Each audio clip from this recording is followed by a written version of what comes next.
ఏం ఉపయోగపడవు. రెండోది 17 కోట్ల ఉద్యోగాల గురించి ఆయన పార్లమెంట్ లో చెప్పినటువంటి అంశాన్ని గురించి చెప్పారు. అక్కడ దానిలో అదంతా అంకెల గారడి అనేది మాత్రం నేను ఖచ్చితంగా చెప్పగలను. ఎందుకంటే 2004 నుంచి 2014 వరకు కేవలం 3.5 కోట్ల మందికి మాత్రమే ఉపాధి కల్పిస్తే నరేంద్ర మోడీ గారు 10 ఏళ్లలో 17.5 కోట్ల మందికి ఉపాధి కల్పించారు.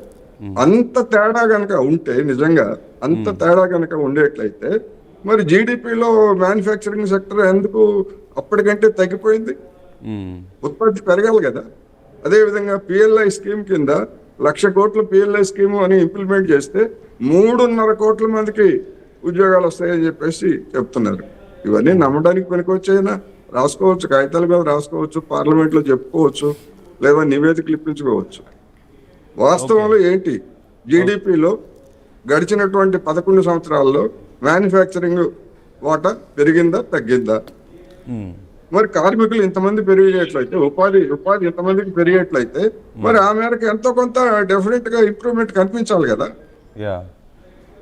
రెండోది ప్రపంచవ్యాప్తంగా కూడా ఉపాధి రహిత వృత్తి అంటే ఆటోమేషన్ లేకపోతే ఇటువంటి రోబో ఇటువంటివన్నీ కూడా ఉపాధి రహితమైనటువంటి వృత్తి వస్తున్నటువంటి క్రమంలో మేము 17 కోట్ల మందికి ఇచ్చాము, అయ్యో మన్మోహన్ సింగ్ హయాంలో 3.5 కోట్ల మందికి ఇచ్చారు చెప్పడానికి బాగానే ఉంటాయి. అందుకని ఏంటి రిజల్ట్, నెట్ రిజల్ట్ ఏంటి అనేటువంటి మరి ఫలితం చూపించాలి. అంకెలదేముంది, అంకెలు ఎవరైనా చూపిస్తారు. ఓకే, కృష్ణకాంత్ గారు మాట్లాడతారట ఒకసారి. ఇప్పుడు కోటేశ్వరరావు గారు చెప్పే ఫలితాలు ఏంటో మనకు అర్థం కావట్లేదు. మనం ఒఫీషియల్ డేటా పరంగానే మాట్లాడుతున్నాం. మనం ఫలితాలు కనబడాలంటే ఆయన కనబడట్లేదు. మిగతా జనాలందరూ కనబడింది కాబట్టి వాళ్ళు బీహార్ ఎలక్షన్స్ మేము విన్నాం. ఫలితాలు వాళ్ళకి కనబడాల్సిన వాళ్ళకి అయితే కనబడుతుంది క్లియర్గా. అండ్ ఇప్పుడు ఫస్ట్ ఇనిషియల్గా ఇది ఒకటి 1 by 1 స్టెప్ బై స్టెప్ చెప్తాను. ఇప్పుడు ఇందాక అన్నారు బీజేపీ ఇక్కడ జూబ్లీహిల్స్ కాన్స్టిట్యున్సీలో హిందూ ఓటర్లని ప్రభావితం చేయడానికి ట్రై చేసింది అది అని చెప్పి. అక్కడ హిందూ ఓటర్లని ప్రభావితం చేయకపోవడం పక్కన పెట్టండి. క్లియర్గా ముస్లిం అపీజ్మెంట్ అయింది అక్కడ. సారీ ఒక బైట్ ప్లే చేద్దాం. చిరాగ్ పాస్వాన్ మాట్లాడింది, తర్వాత మనం కొనసాగిద్దాం. Yeah please. मजबूती देने का एक ऐसा लम्हा आया जहां एक तरफ मेरे प्रधानमंत्री नरेंद्र मोदी जी की सोच तो वहीं मुख्यमंत्री नीतीश कुमार जी के अनुभव का गठजोड़ अगले 5 साल मजबूती से बिहार को विकास की राह पर आगे लेकर जाने का काम करेगा। ऐसे में बिहार की जनता ने एक मजबूत ऐतिहासिक फैसला लेते हुए जो विश्वास इस डबल इंजन की सरकार हमारे एनडीए के गठबंधन पर जताने का काम किया है, मुझे लगता है कि इस एक जवाब ने कई सवालों के ऊपर पूर्ण विराम लगाने का काम किया।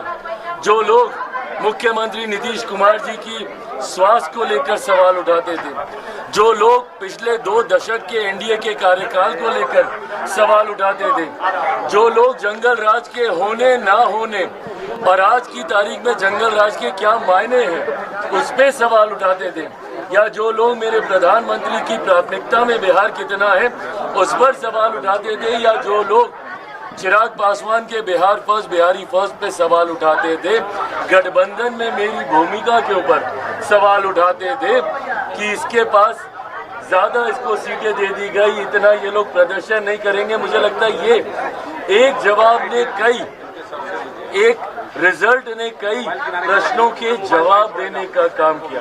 पर मैं मानता हूं कि अब यहीं से जहां एक तरफ मैं बिहार की जनता का धन्यवाद करता हूं, तो ये कतई संभव मेरे प्रधानमंत्री नरेंद्र मोदी जी के बिना नहीं हो सकता था।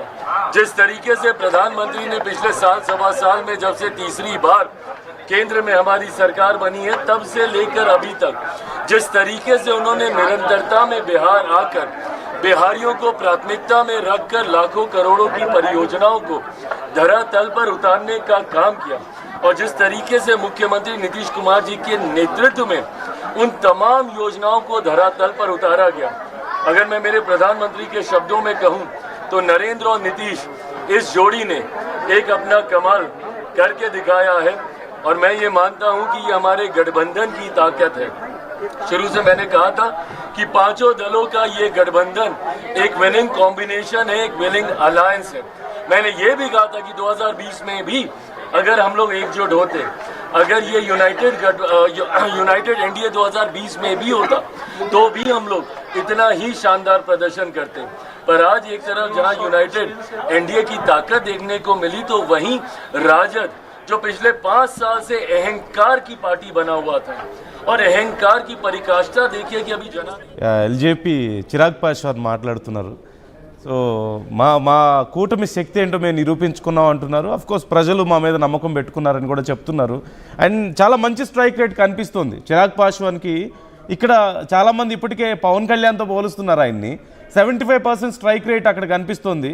So he is one of the centre of attraction ఇప్పుడు అక్కడ. అలాగే కృష్ణకాంత్ గారు, మీరు ఇంతకుముందు మాట్లాడుతున్నారు, మీరు కొనసాగిస్తారా?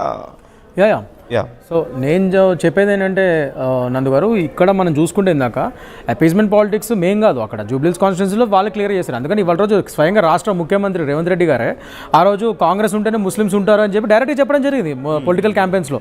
మరి అది కోటేశ్వరరావు గారికి కనబడలేదా? అది కాదా అపీజ్మెంట్ పాలిటిక్స్? అది కాదా ఏకీకృతం చేయడం మైనారిటీ ఓట్స్ని?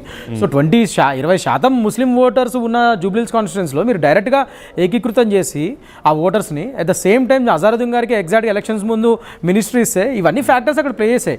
కానీ ఇదేంటో మరి ధృతరాష్ట్రుడి ప్రేమలాగా కేవలము మా కాంగ్రెస్ మీద చూపిస్తున్నారు ఎందుకో కోటేశ్వరరావు గారు. Anyways, I don't want to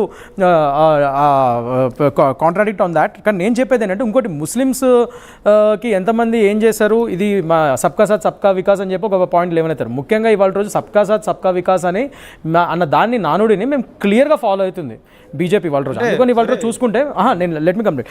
Shehnaaz Hussain గారు ఇంతకుముందు he was Muslim MP for us, లేక కాదు ఉన్నారు. దాని తర్వాత ఇప్పుడు ఆయన ఓడిపోయారు, అది వేరే విషయం. బట్ ఇదివరకు మాకు ముస్లిం ఎంపీస్ ఉన్నారు, లేక కాదు. అండ్ ముస్లిం ఎంపీస్ టికెట్స్ కూడా ఇచ్చాం మేము. వాళ్ళు విన్ అవ్వలేదు, అది వేరే విషయం. కానీ టికెట్స్ ఇస్తున్నాం మేము ముస్లిమ్స్ మైనారిటీ మిత్రులకు కూడా.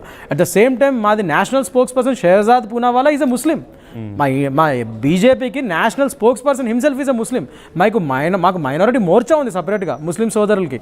ఎంతమంది ముస్లిం సోదరులు మా కార్యకర్తలు ఉన్నారో మాకు తెలుసు అన్ని స్టేట్స్లో. So that is not an issue. మీకు కేవలం పదవుల్లో ఉన్నోళ్ళు, ఓన్లీ పవర్లు ఉన్న వాళ్ళే ముస్లిమ్స్ కనబడాలి ముస్లిం సోదరులు అంటే అది తక్కువ మా దాంట్లో. ఎందుకంటే ఆ ఓటింగ్ శాతం నిజంగానే వేరే ఎంఐఎం వాళ్ళకి వాళ్ళకు ఉన్నట్టుగా మాకు ఉండదు కదా ముస్లిం సోదరులది. వీళ్ళు అదే కదా వీళ్ళు ప్లే చేస్తుంది ఫస్ట్ నుంచి. ఎంఐఎం పార్టీ కానీ కాంగ్రెస్ కానీ ముస్లిం ఓట్లని ఎలా దోచుకోవాలో వాళ్ళకి తెలిసినట్టుగా మాకు తెలియదు కదా. అందుకని వాళ్ళకి విన్ అవుతారు ఆ సీట్లు. మేము టికెట్ ఇచ్చినా మా వాళ్ళు విన్ అవ్వరు, మా మైనారిటీ మిత్రులు. అది మరి ఏం చేస్తాం దానికి? మేము అప్పటికి మేము రకరకాలుగా మేము ట్రై చేస్తున్నాం, మేము స్ట్రాటజైజ్ చేస్తున్నాం. ఫ్యూచర్లో చెప్పలేము, కోటేశ్వరరావు గారి కళ నెరవేరుతుంది. మేము కూడా ముస్లిం సోదరులు ఎంపీలని కూర్చోబెడతాం, వాళ్ళు వినేతారు ఖచ్చితంగా, నమ్మకం మాకు. మొన్న ఎన్నికల ప్రచారంలో బండి సంజయ్ గారు మాట్లాడిన మాటల్ని మనం అంత ఈజీగా తీసేయలేంగా. టోపీ పెట్టుకోవాల్సి వస్తే తల తీసేసుకుంటానని అవసరం అయితే నేను టోపీ పెట్టుకొని అన్నారు. ఇంకా కోటేశ్వరరావు గారు చెప్పినట్లుగా హిందువులందరూ ఓట్లేమని చెప్పి మాట్లాడడం.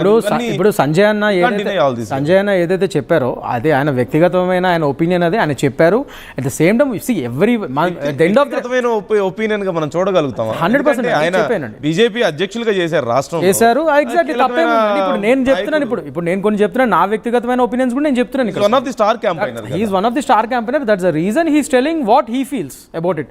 అంటే ఇప్పుడు నేను ఇందాక కూడా ఒకటి చెప్తున్నాను, జూబ్లీహిల్స్ కాన్స్టిట్యున్సీలో ఏంటంటే నందు గారు, మనది ఇక్కడ 2 విధాలుగా ఉంటుంది. అక్కడ జూబ్లీహిల్స్ కాన్స్టిట్యున్సీ హై రైజ్ బిల్డింగ్స్లో గేటెడ్ కమ్యూనిటీస్లో ఉన్న గొప్ప వాళ్ళు ఉన్నారు జూబ్లీహిల్స్లో. అదే బోరబండ, అదే యూసఫ్ కూడా, అదే ఏరియాస్లో అక్కడక్కడ ఉన్న దిగువ మధ్యతరగతి వాళ్ళు కూడా ఉన్నారు. అక్కడ ఆ బస్తీలు కూడా ఉన్నాయి అక్కడ. ఇది మొత్తం ఉంటే ఈ లెవెల్లో ఉన్నారు, లేదా ఈ లెవెల్లో ఉన్నారు. సో 2 మందిని బ్యాలెన్స్ చేయగలగడం అనేది జూబ్లీహిల్స్ కాన్స్టిట్యున్సీలో అది ఈజీ కాదు. ఈ విధంగా ఇప్పుడు మన ఓటర్ టర్న్అవుట్ చూస్తే మొన్న జూబ్లీహిల్స్ ఎలక్షన్స్ బైపోల్లో కేవలం 45% వరకు ఆ అంచనా ఆ వరకే వచ్చింది.